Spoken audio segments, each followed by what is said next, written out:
Kita nak saksikan terlebih dahulu sedikit promo berkenaan tentang telemovie ini. Muhammad Syahrizal bin Haji Hasnul. Ya, saya. Aku nikahkan kau dengan Nur Isabella binti Rahim dengan mas kahwinnya RM300 tunai. Tolong janji dengan kami jaga Bella baik-baik macam mana kami jaga Bella ya. InsyaAllah ya, Syah akan bahagiakan dia. Tak ada siapa pun boleh sentuh dia.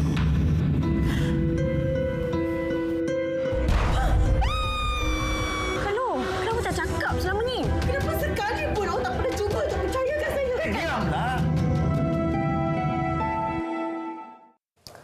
Sudah bisikan tiba Bella. masanya Bella berbisik. Kita bawakan Bella di studio pada hari ini.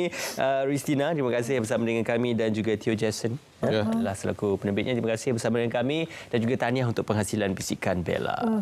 Kita tengok nampaknya genre ni macam thriller ya. Bisa nak kongsi sikit sinopsis berkenaan dengan bisikan Bella ini? Okey, untuk telemovie Bisikan Bella ni satu naskah yang agak berat untuk saya terutamanya dan juga mak mertua saya iaitu lakonan Aida Aris. Saya pertama kali kerja dengan Kak Aida Aris. Memang tak dinafikan beliau sangat hebat dan membantu saya dalam membawa watak Bella ni sebab watak Bella ni sangat berat bila saya berbisik sendiri di mana saya berkahwin dengan seorang lelaki, Syah, lakonan Alif Haris. Lepas tu saya ialah sama juga impian setiap wanita nak berkahwin, ada mak mertua yang baik dengan kita apa semua. Tapi bila slowly saya dapat tahu yang dia ada masalah dengan saya. Bila saya, sebab dia tak boleh sesiapa pun, mana-mana perempuan pun yang rapat dengan anak dia. Sebab dia terlalu sayang anak dia. Sebenarnya benda tu memang ada di realiti. Memang ada. Ya, betul. Okey. Especially anak lelaki. Yes, betul. Status anak mak kan, bahayalah tu.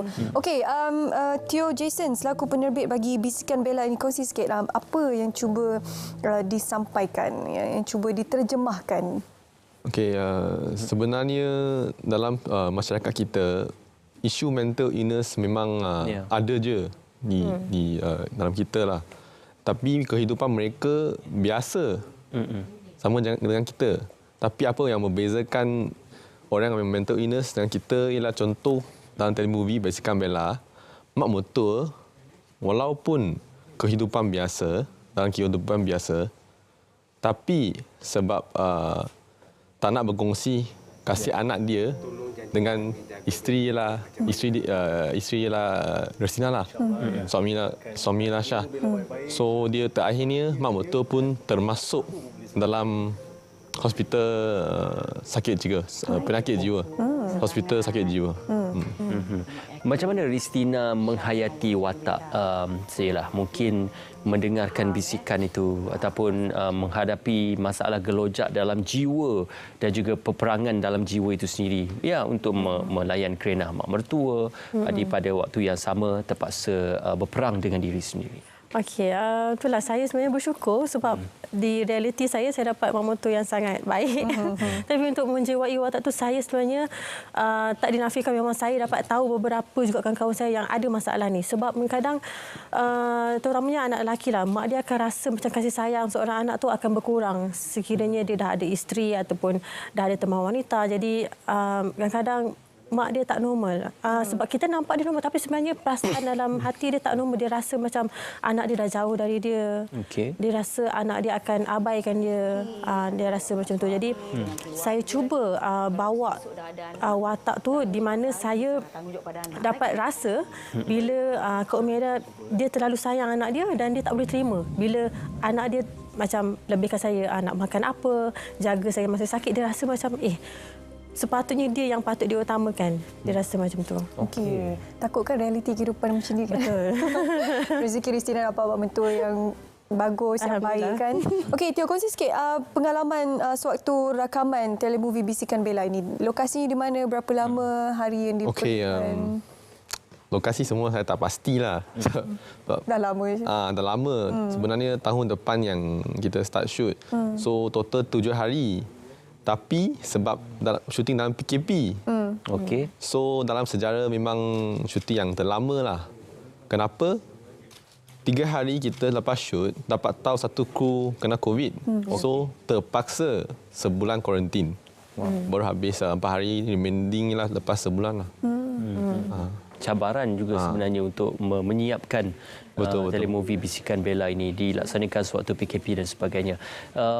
Ya, selain daripada 3 pemain utama, Aida, Christina dan Aida Aris dan sebagainya, siapa lagi antara watak-watak yang mendokong dan juga menyempurnakan telemovie Bisikan Bella ini? Salah satunya Haris Alif lah, yang memegang watak sebagai Shah, suami saya. Dan kita ada siapa lagi, Jason? Ada Haris dan Syal. 3 orang lah yang saya tahu. 3 orang yang betul-betul main untuk bawa cerita ni lah. Okey. Nah, kita nampak 3 je tapi sebenarnya cerita ni berat ya untuk diceritakan kisah antara 3 individu ni di mana pertalian antara kekeluargaan itu dicabar oleh hadirnya Bella dalam kehidupan kedua anak dan juga ibu ini. Apa antara nilai-nilai yang Ristina rasa penonton boleh pelajari sekiranya mereka menonton telemovie Bisik Bella ini? Okey, sebenarnya bila kita dapat tahu mak mertua kita ada rasa insecure macam tu, kita sepatutnya lebih tahu cara macam mana untuk ambil hati dia.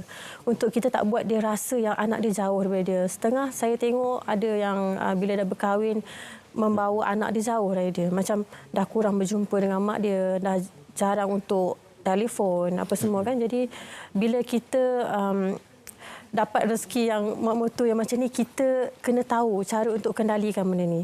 Macam mana mainkan peranan sebagai seorang isteri, jangan buat mak dia rasa anak dia jauh dari dia. Itu yang saya dapat rasa yang kita boleh ambil teladan dalam movie ni. Sewaktu penulisan skrip, pre-production dan sebagainya, mengapa mengambil keputusan untuk memilih telemovie yang orang kata heavy lah ataupun konflik keluarga seperti ini? Okey, sebenarnya saya nak shoot idea konsep ni sebab saya nak ketengahkan isu mental illness. Okey. So saya harap semua penonton lepas mensaksi Bisikan Bella ni dapat boleh bagi lebih perhatian kepada orang yang berisu mental lah. So saya harap setiap orang memakai 3Q. Apa 3Q ialah love quotient, emotional quotient dan intelligent quotient. So lepas dipakai 3Q ini, setiap orang akan emosi kita akan terjaga lah. Okey, Tio kalau boleh kongsikan juga kan, saya difahamkan penggambaran ini berlaku sewaktu pandemik. Jadi penulisan ataupun ilhamnya datang sebelum itulah. Jadi masalah mental berkisarkan tentang kehidupan komuniti pada saat itu. Tapi apabila COVID melanda, ada banyak lagi faktor-faktor lain yang menyumbang ke arah masalah mental dan sebagainya. Ada tak Tio sendiri rasa macam nak ubah sikit ke jalan cerita itu supaya ia sesuai dengan keadaan ataupun situasi semasa? Mungkin dalam PKP saya termasuk dalam khayalan sebab saya kan tak boleh keluar. Okey. Tapi nasib baik PKP alhamdulillah kita panggil pun boleh keluar juga. So okey, tapi siapa yang boleh khayalan lebih ialah scriptwriter, bukan saya. Kalau saya pun khayalan lebih nanti bajet pun burst lah. So berhalusinasi. Scriptwriter yang boleh, bukan kita. Kalau kita ada, nanti kena masuk hospital penyakit jiwa lah. Pergi pula yang masuk nanti ya? Nanti saya yang masuk. Kena diagnose dulu lah, tengok situasi. Ristina, apakah watak-watak, kita banyak melihat Ristina melakonkan watak air mata, watak-watak yang berat. Apakah watak-watak ini boleh dikatakan sebagai satu lagi cabaran baru untuk Ristina dalam Bisikan Bella? Okey, sebenarnya watak Bella ni bukan sahaja watak yang menitiskan air mata. Watak Bella ni sampai dia dah jadi seorang yang tekanan, depression. Sebab dia didera juga secara mental. Maksudnya mak dia ada bagi dia makan ubat yang lain semasa dia tengah mengandung. Jadi dia jatuh sakit sampai dia dah bersalin pun anak dia dilarikan oleh mak dia. So benda ni sangat berat lain daripada watak yang saya pernah bawa juga sebelum ni sebab saya bermain dengan seseorang yang ada masalah mental. Sebelum ni saya cuma ada watak yang dengan orang yang normal macam dera ke apa ke yang tak suka saya, tapi ini adalah orang yang sakit mental. Yang dia tak boleh terima kehadiran saya dan dia membuat sampai saya boleh matilah macam tu. Dia cuba untuk sampai bunuh saya macam tu. Sebab tu saya jadi terlalu depresi. Persoalannya siapa yang ada gangguan mental dalam cerita ini? Mak mertuanya ke ataupun Ristina ke? Mak mertua. Oh, mak mentua dulu. Lepas tu dia berjangkit ke menantu. Anak dia Syah yang hantar dia ke hospital penyakit jiwa. Oh, okey. Bella ialah victim lah dalam movie dalam telemovie ni. Dia victim.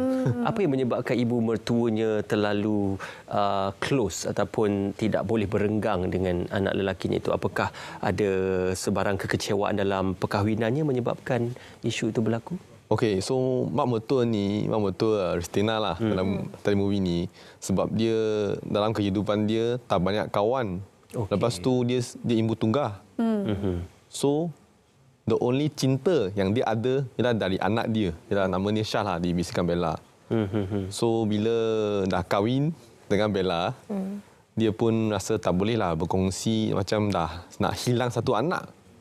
Kan? So bila Ristina ialah Bella, Syah bawa Bella bertinggal, maksudnya berumah dengan mak mertua dia, baru ada realise mak mertua dia sakit jiwa. Tapi kalau nak habis, saya nak habis dengan pantun. Oh, okey. Oh, ada pantun. Belum lagi. Kita tunggu dulu. Kejap lagi. Dan habis baru kita memberikan pantun kepada kita semua ni. InsyaAllah. Di sini kongsi sikit. Apa latar belakang Bella ni sebenarnya? Dia siapa dalam telemovie ni? Okey, Bella sebenarnya dia ada mak ayah, ada adik yang dia hidup dalam kehidupan yang normal dan dia pun berjumpa dengan Syah mengenali kehidupan normal yang berharap bila dia berkahwin dia ada mak mertua yang sayang dia, boleh terima dia. Tapi bila dia dah pertama kali Syah bawa jumpa mak dia pun dah rasa macam kenapa mak dia macam tak suka macam tu. Tapi dia fikir tak apalah, lama-lama dia akan ambil hati, mungkin mak dia akan lebih sayang dia. Tapi rupanya lepas kahwin lebih teruk. Lebih teruk di mana dia sampai mendera. Mendera sampailah Bella ni di tahap dia dah tak boleh terkawal sampai dia dah mengandung pun mak dia masih dera dia apa semua. Itu yang bagi saya di mana bahagian yang berat yang saya kena bawa watak ni. Tapi kan Jason, kalau kita tengok isu ibu mertua dan juga anak mertuanya ni banyak berlaku dalam keluarga Asia. Tidak kira lah mungkin dalam latar belakang filem di Malaysia, di Korea pun mungkin di India juga mempunyai mungkin krisis dan juga konflik yang lebih kurang sama. Apakah anda didorong konsep ini banyak dilihatkan kepada aspek-aspek konflik kekeluargaan keluarga Asia? Keluarga Asia. Memang ni soalan susah ni. Memang dalam keluarga Asia ada isu ni lah. So that's why tadi Ristina kata ini biasa, sebenarnya dalam reality pun berlaku. Tapi saya harap kalau mak mertua, setiap penonton mak mertua ada isu ini, sila give and take lah kita panggil. Okey. So kalau dia ada sakit ke, kita cuba bagi dia kasih sayang lah. Macam Tio sendiri kan, ada tak melihat pengalaman mungkin rakan-rakan terdekat ke atau barangkali dalam keluarga jauh ke yang mengalami situasi seperti ini? Saya memang ada kawan yang rasa nak membunuh diri lah. Tapi kalau saya tak membagi dia perhatian, mungkin worst case akan berlaku lah kita panggil. So nasib baik saya ada membagi perhatian kepada dia. So saya harap kawan saya yang tengok saya sekarang sila jaga diri. Sifat Tio yang mesra ini mungkin mudah didekati dan juga mudah untuk berkawan dengan Tio. Tapi inilah dia Ristina, cabaran untuk kita menghadapi situasi mereka yang mempunyai masalah psikologi ini. Jadi mungkin Bisikan Bella boleh menjadi pesanan kepada penonton. Okey, sebab saya percaya dalam telemovie Bisikan Bella ni hanya sedikit je kita dapat tunjukkan kepada penonton bahawa realitinya malah lebih teruk sebenarnya. Dan saya pula cuba rasa kat tempat orang yang yang ada situasi macam ni kan, di mana suami dia adalah anak kepada mak dia dan mak dia sendiri yang tak suka. So sama ada dia nak pilih isteri atau mak adalah satu keputusan yang sukar. Jadi bagi saya di mana kita kena main peranan, sama ada ialah sebagai isteri kita main peranan dan juga mak mertua pun kenalah rasa macam kena terima menantu dia sebagai anak dia juga. Kena anggap macam anak dia juga. Itu yang kita kena praktikkan dalam kehidupan kita sebenarnya. Kalau tak, ialah nanti isteri berebut anak, mak berebut anak, so jadi keluarga kita tak bahagia. Okey, jom kita khas mendengarkan pantun daripada Pantun? Tio Jason. Mana kamera ni? Okey. Anak Cina main bola. Sila saksikan telemovie Bisikan Bella. Okey, terima kasih Tio. Saya tergamam. Tak boleh nak jawab. Okey, terima kasih Tio bersama dengan kami. Terima kasih Ristina. Mungkin ni kesempatan untuk memberikan pesanan pada peminat-peminat Ristina untuk mempromosikan Bisikan Bella. Okey, jangan lupa saksikan saya sebagai Bella dalam telemovie Bisikan Bella. Sebab jalan cerita dia sangat lain dari yang lain dan sangat menarik dan korang akan rasa sendiri di mana dalam realiti pun ada benda ni dan korang akan dapat lihat sedikit yang kita dapat kongsikan kepada penonton semua. Okey, Tio ada pantun lagi ke? Tak ada. Tak ada dah. Okey, pesanan untuk penonton-penonton kita. Tio. Pesanan dengan Bisikan Bella lah. Okey, so saya harap setiap penonton lepas PKP yang sangat lama, lepas saksi Bisikan Bella, saya harap setiap anak-anak dalam keluarganya boleh membagi kasih sayang kepada ibu bapa sebab ibu bapa dah tua kan. So kita lah tak boleh harap banyak sangat. Betul? Perlu give and take lah kata Tio tadi. Betul. Terima kasih Tio, terima kasih Ristina bersama kita. Terima Jangan lupa sama-sama saksikan Bisikan Bella persiaran pada 15 Oktober ini, Sabtu jam 9 malam di TV1. Ya, kalau Bella berbisik, Tio berpantun. Itulah pantunnya. Okey, terima kasih Ristina, terima kasih Tio bersama dengan kami. Kita nak ke continuous dan juga berita radio. Silakan. Yeah.